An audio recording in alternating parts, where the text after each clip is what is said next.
Bienvenue sur la deuxième partie de la vidéo sur la maison Dior. Si vous n'avez pas encore vu la première partie, il vaut mieux aller la voir avant. Bon visionnage, merci, bisous.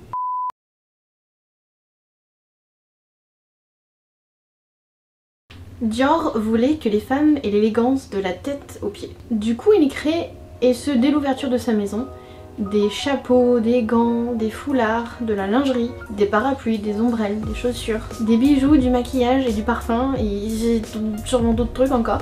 Donc très vite, une boutique a été ouverte rue Montaigne pour que toutes les femmes puissent se procurer ces accessoires. Dès sa première collection, Dior réalise aussi des bijoux qui sont d'abord assez imposants et dans les années 50 ça va devenir un petit peu plus discret. Pour ce qui est des chapeaux, il privilégie les petits formats, velours et fourrure pour l'hiver, paille et soie pour l'été. Il cherche à mettre en valeur le visage de la femme comme il cherche à mettre en valeur le corps féminin avec ses robes. Toute une époque. Il remet plusieurs fois le chapeau cloche dans ses collections, qui était THE chapeau dans les années 20. Des chapeaux quand même plus larges mais à l'aspect léger, des plumes, des turbans, etc. Tout est choisi en fonction de la tenue, de sa matière, de la saison aussi, et des occasions pour lesquelles ils seront portés. Concernant les chaussures, Dior privilégie les escarpins, qui dit que ça va avec tout. En 54, ils lancent la création des chaussures sur mesure dans leurs ateliers. Les chaussures vont être habillées du même tissu que la robe et les talons vont donner une allure plus élancée. Au fil des années, les escarpins vont avoir des talons de plus en plus pointus avec une inspiration au XVIIIe siècle. C'est une période définitivement inspirante pour Christian Dior. Et tant qu'à faire, c'est bien quand ils sont assortis au sac.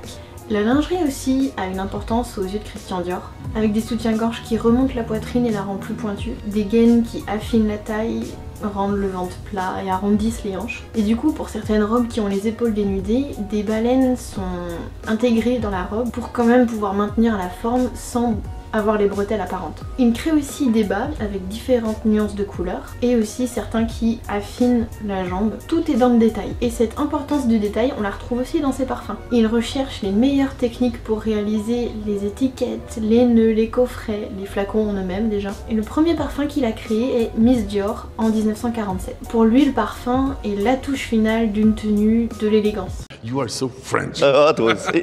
Le mythique flacon du parfum Miss Dior s'inspire d'une amphore antique qui a été revisitée. Il y a eu plusieurs rééditions de ce flacon, il y a eu blanc avec détail en or, puis bleu, puis rouge. Pour certains flacons, Dior s'inspire aussi de l'Art Nouveau qui était le style qui s'inspirait des plantes, des fleurs. Donc en connaissant un petit peu mieux Christian Dior, on comprend pourquoi c'est un style qu'il a marqué et qu'il a inspiré. Bon, aujourd'hui, le flacon de Miss Dior a une toute autre allure, ça ne cesse d'évoluer. D'ailleurs, les pubs pour Miss Dior sont plutôt mythiques avec Nathalie Portman, que ce soit les affiches ou même les pubs vidéo. Il y a notamment celle-ci. Pour des raisons de droit d'auteur, je me permets de faire une petite voix off.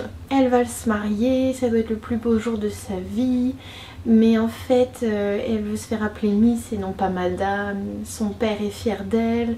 Elle avance vers l'hôtel et sauf que finalement ça la fait fuir. Elle se met en petite robe noire, elle veut retrouver son indépendance, sa liberté et elle s'envole comme ça dans un hélicoptère avec quand même un homme à bord. Alors après la question c'est est-ce que c'est celui avec qui elle devait se marier juste avant ou... Bon.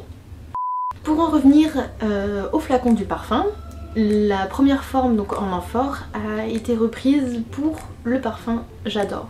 C'est ce parfum dont on connaît la pub par cœur. Diamonds are dead. Non, non, pas celle-là. Diamonds are dead. A limousine is a car. J'adore Dior. Et en parlant de pub, vous connaissez peut-être bien celle-ci pour le rouge à lèvres.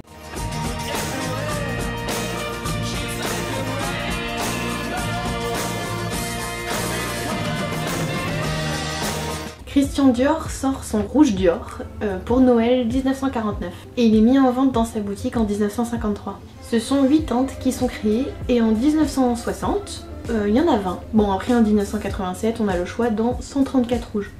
Le rouge est vu comme l'élément qui relève la beauté féminine. D'ailleurs le nom des rouges correspond au nom des tenues auxquelles il était associé, comme par exemple éclatant ou satin. Et dans les années 50, c'est assez naturellement qu'il va reproduire ses rouges à lèvres dans du vernis à ongles. D'ailleurs, pour en revenir aux publicités, en termes de pub, la maison Dior fait partie des plus belles dans la cosmétique, je trouve. La pub que personnellement je préfère, c'est celle-ci.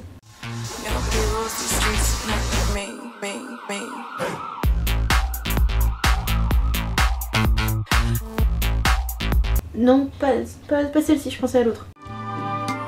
Where do I begin to tell the story of how great love can be?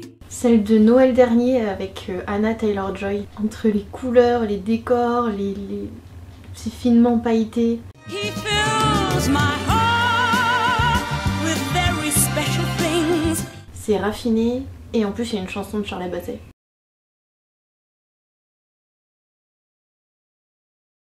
On ne sait pas grand chose de la vie privée de Christian Dior. Ses proches témoignent qu'il était assez discret, voire secret, notamment sur sa probable homosexualité. Il est décrit comme étant quelqu'un de bon et de très drôle. En 1950, Christian Dior réalise un rêve d'enfant. Il achète l'appartement rue Jules Sandeau qu'il pouvait voir depuis la fenêtre de l'appartement familial. C'était l'appartement d'une comédienne construit en 1905. Et là encore, il fait décorer l'intérieur de style Louis XVI.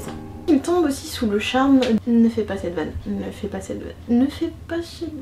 Je suis tombée sous le charme. Il tombe aussi sous le charme d'un hôtel particulier rue François 1er dans le 8e. Et cet hôtel est devenu le musée Dior en 2022. Enfin un musée Dior à Paris. J'avais été voir l'expo Christian Dior couturier du rêve au musée des Arts Déco de Paris en 2017. Je vous mets quelques photos. Et elle était incroyable. Au-delà des robes de soirée qui s'enchaînent, qui sont juste magnifiques, la scénographie était spectaculaire en fait. C'était magnifique et elle rendait le truc encore plus impressionnant. Il y avait une salle qui faisait vraiment bouquet final d'un feu d'artifice. Plein de robes de soirée sur différents niveaux avec un éclairage qui rendait la salle étincelante. C'était à tomber par terre. C'était très bien. C'était très bien. Eh bien sachez que déjà cette expo a un peu fait le tour du monde puisqu'elle était assez unique et spectaculaire, et qu'en fait cette scénographie a été reprise dans ce musée Dior qui d'ailleurs s'appelle la Galerie Dior. J'ai pas encore eu l'occasion d'aller le visiter, j'ai failli jeter à ça. Vraiment j'ai hâte. Mais revenons dans les années 50. Entre les défilés, les photographies, les présentations, tout ça, Christian Dior a besoin de se ressourcer. Et pour ça, il aime se retirer à la campagne, au milieu des plantes. En 1951, il achète le moulin du Coudray à Milly-la-Forêt. Le bâtiment était en ruine et là, il a pu faire appel à ses talents d'architecte et de jardinier pour le sauver. Il y a aménagé un jardin inspiré des jardins normands. Et contrairement à ses appartements parisiens, il préfère un intérieur assez sobre en décoration. La même année, il achète un château en ruine à Montauroux, le château de la Colle Noire. Et là, l'intérieur, il le décore à nouveau dans un style assez ancien. Là-bas, Christian Dior prend plaisir à travailler la terre et il cultive même son propre vignoble avec lequel il fait carrément son vin. Le mec, il sait faire 50 000 trucs en fait. Bien sûr, il fait pousser des fleurs sur ce domaine et il prend bien soin de les entretenir. En fait, il cherche à recréer un petit peu la bulle qu'il avait à Granville. Dans certaines de ses propriétés, notamment à Milly-la-Forêt, Christian Dior aimait bien donner des soirées où se rendaient de grands noms, comme Jean Cocteau, qui habitait à côté d'ailleurs, ou Marlène Dietrich, qui faisait partie de son cercle d'amis. D'ailleurs, elle a presque obligé Alfred Hitchcock à prendre Christian comme couturier pour son film Le Grand Alibi. Elle lui a lancé No Dior, No Dietrich. Allons, bon, il manquait plus que ça maintenant. En parlant de grands noms, la maison Dior a habillé beaucoup de grandes dames, notamment la princesse Margaret, Wallis Simpson, la duchesse de Windsor, Grace Kelly, qui inaugurera d'ailleurs Baby Dior en 1965, Eva Perón, bien plus tard Lady Diana, et le nombre d'actrices qui lui ont commandé des robes. Alors là, t'as Elizabeth Taylor, Jane Russell, Rita Hayworth, Gina Lollobrigida, rest in peace, Marilyn Monroe, Brigitte Bardot, etc. etc. Ouais, toutes les plus belles femmes du monde quoi. Il a aussi réalisé des costumes pour le théâtre, pour des opéras et le cinéma. Mais comme ça lui prenait quand même trop de temps sur la préparation de ses collections, c'était occasionnel.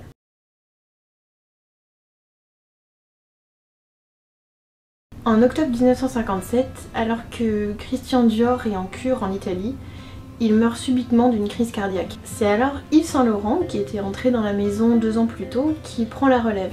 Il devient le directeur artistique à seulement 21 ans. Les 2 hommes avaient été présentés par Michel de Burnoff, qui avait tout de suite senti un gros potentiel chez Yves Saint Laurent, et qui, dans les lignes qu'il dessinait, trouvait des similitudes avec les dessins de Christian Dior. Lors de cette rencontre, Dior l'a tout de suite engagé. Petit à petit, Yves Saint Laurent a appris les étapes de la confection et s'est vu confier des tâches de plus en plus importantes. Dior lui a appris les bases solides à partir desquelles il a pu commencer à s'exprimer plus librement. Donc lorsqu'il a repris la maison Dior, Yves Saint Laurent a créé les 6 collections suivantes. C'est à lui notamment qu'on doit l'une des lignes la plus connue, c'est la ligne trapèze. Si Christian lui resserrait les vêtements à la taille et donnait beaucoup de volume à la jupe, Yves Saint Laurent lui dissimulait les formes jusque-là marquées et recherche plus de légèreté avec moins de tissu et des formes plus géométriques. Arrivé des années 60, bonjour! Et maintenant, on va sur la Lune. On va sur la Lune avec un insecte. Il donne aussi une forme cloche ou boule aux jupes qui raccourcissent, laissant presque voir les genoux. Sa reprise est un vrai succès et il va affirmer au fur et à mesure son style. Et d'ailleurs, lui, c'est pas les formes féminines qu'il cherche à mettre en valeur, mais bien le style. En 1960, après une collection dont les critiques sont mitigées, Yves Saint Laurent doit partir combattre en Algérie, mais il tombe en dépression et est hospitalisé. La maison Dior le remplace alors par Marc Bohan, qui lui restera jusqu'en 1989. Il était dessinateur chez Jean Patou, puis assistant modéliste chez Robert Piguet et chez Givenchy. Christian Dior l'avait engagé en 1957 pour sa filiale londonienne. Il connaît donc très bien le travail de Dior. Lorsqu'il crée ses propres collections pour la maison, c'est une époque où la jeunesse est en pleine effervescence et mène ses propres lois, en plus du prêt-à-porter qui s'impose de plus en plus. Il privilégie donc le confort, la légèreté, le côté pratique dans ses créations. Il bannit le corset et évite des décorations ostentatoires. Au fil des années, il va utiliser des matières généralement utilisées pour les tenues d'hommes, comme le tweed, ou des tissus anglais pour faire ses robes. Là encore, il est à l'écoute de son époque où les femmes recherchent leur émancipation. Les femmes ? Quoi les femmes ? Et donc, encore une fois, c'est un succès. Il réalise aussi des robes très légères, avec des imprimés à volant, avec des tissus comme de la mousseline ou de la crêpe. Alors, n'imaginez pas une robe faite de crêpe comme Lady Gaga avec sa robe en viande. La crêpe, oui, c'est bien un tissu. En 1966, grande nouveauté, Marc Bohan lance le premier parfum masculin, Eau Sauvage. Je pense que ça vous parle.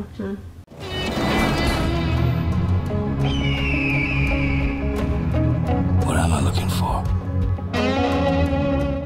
Ce parfum, à la base, c'était un test et en fait, c'est un vrai succès. Et dans les années 80, il y a encore d'autres parfums masculins qui vont voir le jour, comme Poison, Capture, etc. C'est aussi Marc Bohan qui crée la collection Baby Dior en 1967. En fait, dès les débuts, des pièces pour enfants étaient commandées par les femmes qui s'habillaient chez Dior. En 1970, il a lancé le prêt-à-porter pour hommes, enfin, Christian Dior Monsieur. A plus? Bled. Christian Dior avait déjà réalisé des cravates pour hommes et ça avait plutôt bien marché. Là, Marc Bohan permet aux hommes d'acheter costumes complets, chemises, cravates, foulards, gants, etc., etc. Dans les années 80 par contre, là le style va être vraiment différent. Alors qu'il faisait dans la légèreté et la richesse discrète, là, les années 80 c'est un autre niveau. On va à l'encontre de ça. Ces années-là, c'est le bling bling qui ressort, il faut montrer ses richesses. Marc Bohan va alors s'inspirer de l'Orient avec des arabesques, des pierreries. Mais malgré cette tendance ostentatoire, Marc Bohan préfère la légèreté. Il veut rester fidèle à lui-même et évite cet étalage de richesse dans ses tenues.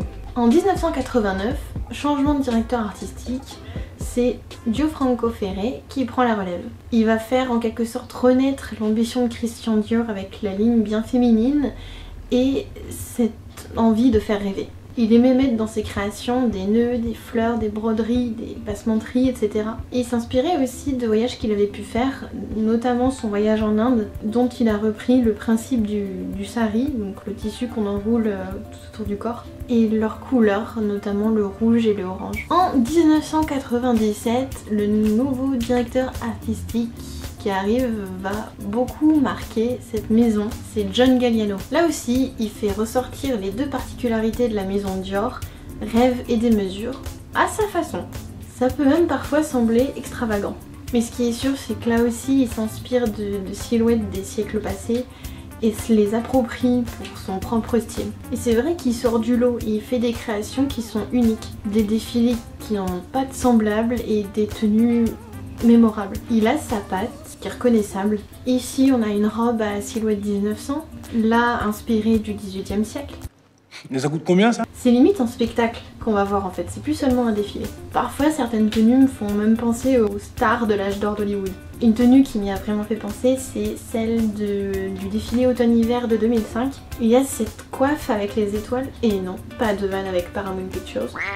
Ça me fait penser à Hedy Lamarr dans le film La danseuse des folies Ziegfeld. Et puis tout ce tissu, c'est de la parade quoi. Donc voilà, c'est vrai que je trouve un petit peu ce côté-là chez Galliano, mais c'est que mon avis perso. Et dans tout ça, on sent qu'il a un respect pour la maison et pour Christian Dior. Avec les motifs, les couleurs, les inspirations, les formes, on retrouve Dior. Et c'est tous ces facteurs qui font que personnellement je trouve que ça a été un créateur admirable pour la maison de ce point de vue là. 2012, changement, c'est Raf Simons qui prend la relève. Lui il va plus dans l'élégance simple et sobre, entre guillemets. Bon après à côté de Galliano je pense que tout est sobre. Ouais, c'est pas faux. Et là encore, il fait ressortir les silhouettes qui étaient chères à Christian Dior. On a parlé déjà des grands noms qui ont été habillés par Dior, et aussi des égéries comme Nathalie Portman et Charlize Theron. Pas foutu de savoir son nom. Charlize Theron avec J'adore Dior. Et aujourd'hui, il y a de grands acteurs qui sont égéries de la maison. Alain Delon, Johnny Depp, Marion Cotillard, Robert Pattinson, Jennifer Lawrence, j'en oublie, il y en a trop. Mais ce qui est sûr, c'est que Dior n'a pas fini de briller au sommet des maisons de la haute couture.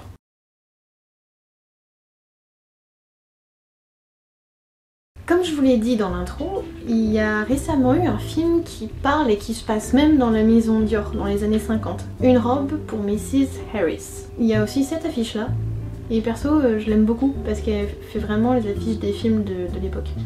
Voilà.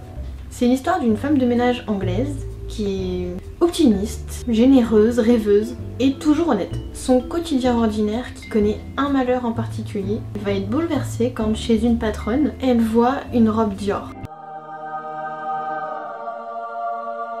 Elle en tombe tout de suite amoureuse et elle a plus qu'une idée en tête, aller à Paris s'acheter une robe de la maison Dior. Elle met toutes ses économies de côté et elle y va. Là elle va faire des rencontres, elle va découvrir la maison de très près. Mais Mrs. Harris a autant de chance que de malchance. Mais malgré tout, elle reste très optimiste. En même temps, vu tout ce qui lui arrive, on peut comprendre qu'elle reste optimiste, effectivement. Dans ce film, un des acteurs principaux est un acteur français, Lucas Bravo. Ce nom vous dit peut-être quelque chose puisque c'est lui qui joue Gabriel dans Emily in Paris. Mais fort heureusement, ce qui est bien dans ce film, c'est que tout n'est pas tout rose. Déjà, quand Mrs. Harris arrive à Paris, les premières personnes qu'elle rencontre sont des sans-abri. Il y a des ordures qui traînent dans les rues parce qu'il y a la grève des éboueurs. Tout ça à Paris? Non, pas possible. Donc ce n'est pas la ville idéalisée qu'on a dans Emily in Paris. No comment. Dans ce film, c'est pas tout poétique, tout romantique, ça casse un peu avec ça. Et justement, ça renforce encore plus cette idée de besoin de rêver avec des choses qui nous émeuvent. Et pour Mrs. Harris, ce sont les robes Dior. Mais ça n'empêche pas après que les images sont belles, comme quand par exemple elle va au marché aux fleurs. On peut pas enlever la beauté de Paris, c'est évident, mais rester un minimum réaliste, pas gommer tout ce qui nous déplaît. Aussi, ce qui est intéressant dans ce film, c'est qu'on voit la vie des mannequins aussi en dehors de la maison. Et c'est pas non plus la vie en rose. Mais je vous en dis pas plus, je vous conseille de voir ce film si vous en avez l'occasion. C'est le genre de film anglais qui en met du baume au cœur, ça fait du bien. Dans ce film, bon, déjà je me mettais très clairement à la place de Mrs. Harris, à vouloir essayer une robe Dior, à entrer dans la maison. Ce qui est génial surtout, c'est qu'on entre dans le royaume de la haute couture française de ces années-là. On entre dans des pièces aux couleurs très douces, feutrées, dans les gris, blancs. On va dans le salon du défilé, dans les bureaux, dans les ateliers. Et les plans sont beaux, ensoleillés tout en étant très doux. Ils sont légers, élégants, fluides, comme l'effet que nous font les robes Dior avec la mousseline qui vole. Voilà, c'était une vidéo très longue. J'en ai marre. Merci d'être resté jusqu'au bout. J'espère vraiment que ce sujet vous a intéressé, que vous en avez appris davantage. Mais du coup c'est vrai que cette préparation a mis beaucoup de temps. J'ai mis beaucoup de temps à finir ce fichu texte. Si ça vous a plu, n'hésitez pas à vous abonner, à mettre un j'aime et même à laisser un commentaire, pourquoi pas. Et je vous dis à très vite pour une prochaine vidéo. Des bisous!